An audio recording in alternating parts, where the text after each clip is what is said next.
勝っていいな。マシな世界か。 Hello, I'm Silveroxis, and the units coming this week to Octopath Traveler COTC includes Tiziano, the Thief Enabler Extraordinaire. People have been really waiting for this unit, and dang it, Netease, you actually did something smart and you released him while Kaine is still active. Yes, I remember how to say it right. I'm not editing that. But yes, Netease did something smart, guys. They actually released the two units that are excellent together at the same time. What do you know? Anyway, what does Tiziano do if you don't already know somehow? He is a thief. He is the ultimate Dagger Support and Enabler. This dude's crazy.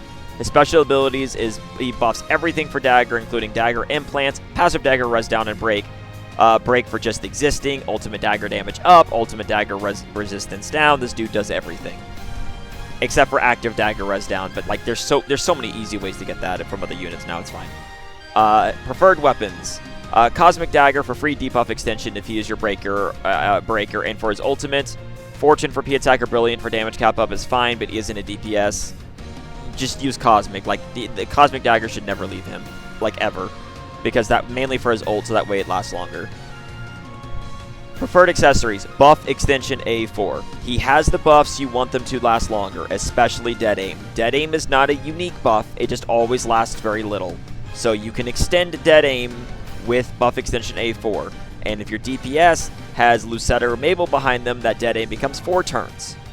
Use a buff extension A4 on him. If you don't have buff extension A4s, Primrose EX and Hasumi are actually good, worth exchanging for, even if they're gen pools. You want those A4s. They are very important.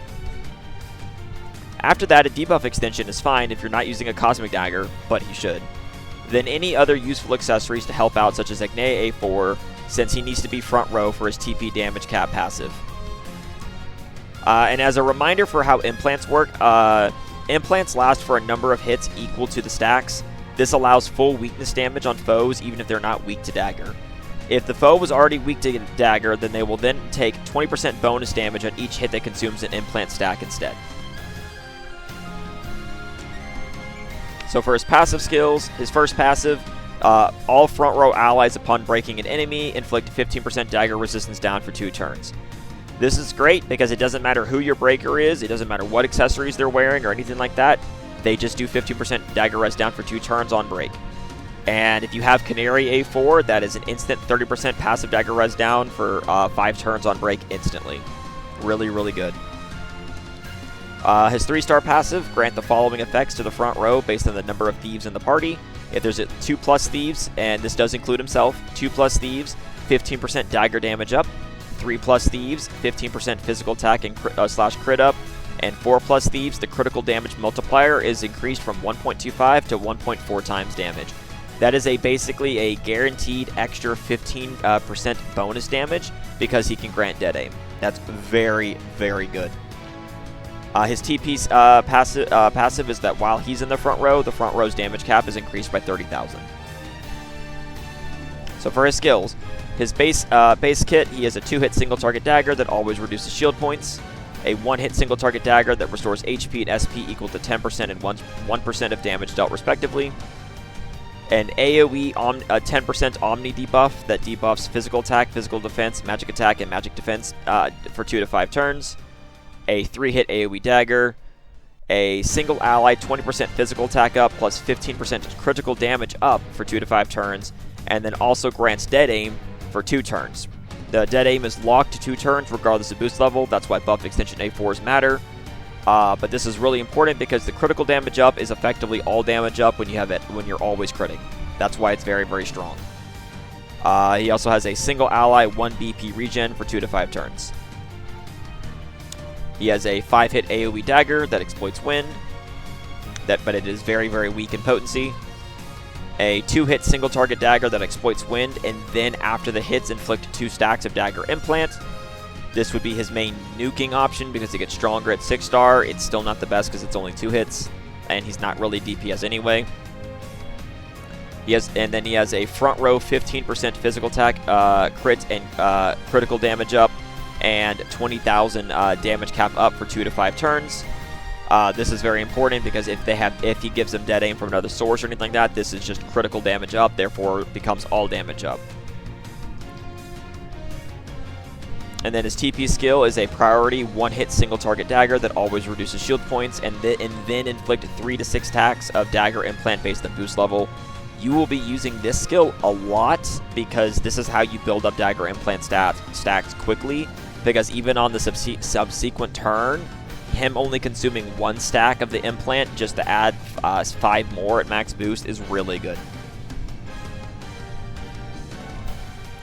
For his EX skill plus ultimate technique, his EX skill has 1 total use. It's unlocked after using his ultimate technique. It grants all allies 20% physical attack up and critical damage up for 2 to 5 turns. If the ally is a thief, also grant dead aim for 2 turns, or 3 if you have a buff extension A4.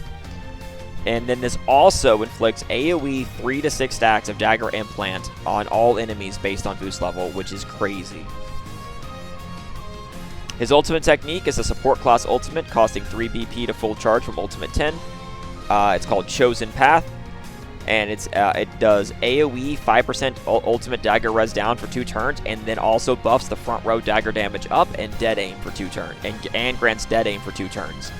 This scales to 10% debuff / buff potency in 3 turns for both the debuffs and both buffs at ultimate 10, and then 15% debuff / buff potency at ult 20.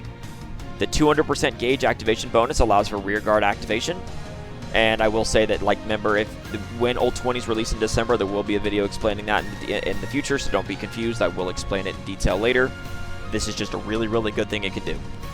As for ult 10 / ult EX priority, ult 10 / ult EX first before any awakenings.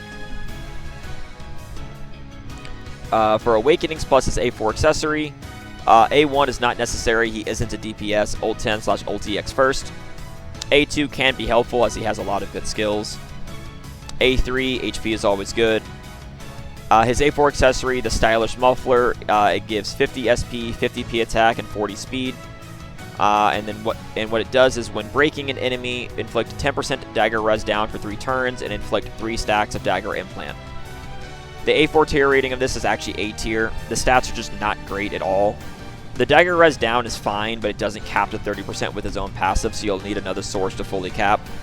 The implants are the best feature here, but it's only 3 stacks, and with proper setup, you can easily have 9 stacks at the first turn of break for Kaine to utilize her 8-hit on.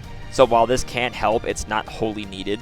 It helps more for wave battles since he can only use his EX skill once, though. It might be worth exchanging towards. For an optimal skill loadout, I would say for skill 1, you should always have his TP hit 1-hit dagger that implants 3 to 6 stacks of dagger weakness. You're going to use this a lot to stack implant. Skill 2, front row buffs plus damage cap buff. Very important. Skill 3, I would take his single ally buffs that also gives dead aim, because giving / extending dead aim on your DPS can be extremely vital.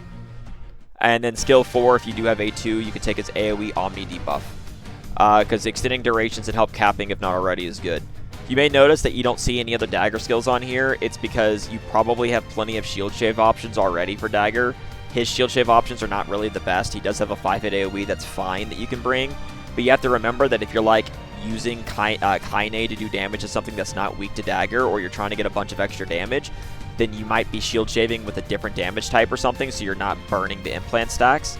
And you can still use Canary for that, because Canary does have a shield shave that uses fire instead of dagger, for example. So you can do that without burning your implant stacks. So that's why you don't want to just take a bunch of shield shave on him, because he's putting implant in, if that makes sense. Alright, so for unit synergy, Kaine. Her best friend is here, Unleash Hell.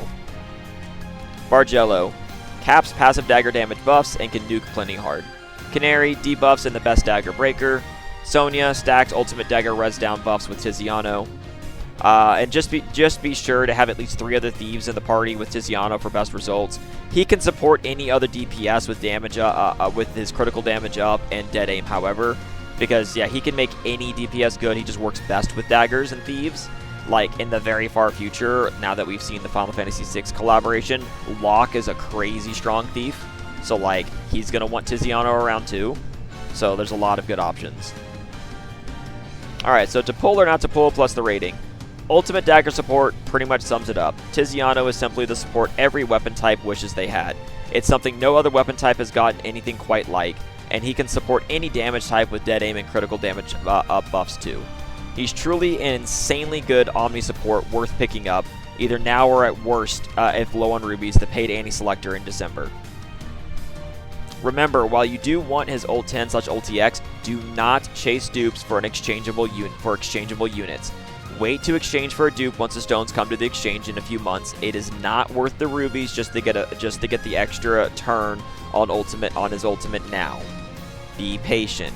Obviously if you pull a double and a 10 pull, get ult 10 now, but if I'm telling you, do not burn rubies just to get the ult 10 now. You can be patient. It is not worth it. Pull advice is advice, not law. Please play and have fun your way. Tier 4, FTP. Pull unless less than 9k rubies or so. 100% pull if you have Kaine.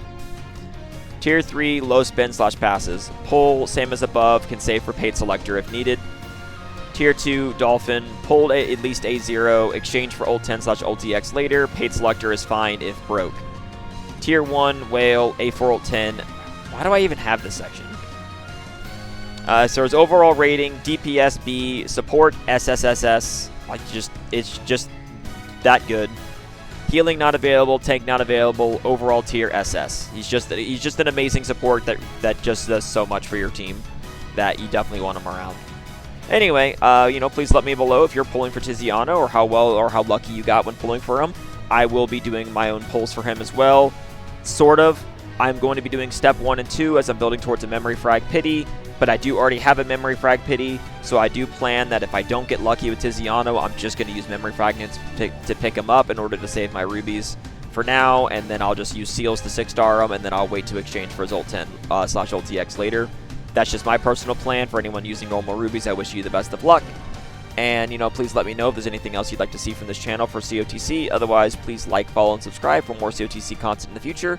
And I look forward to seeing you all next time. See ya.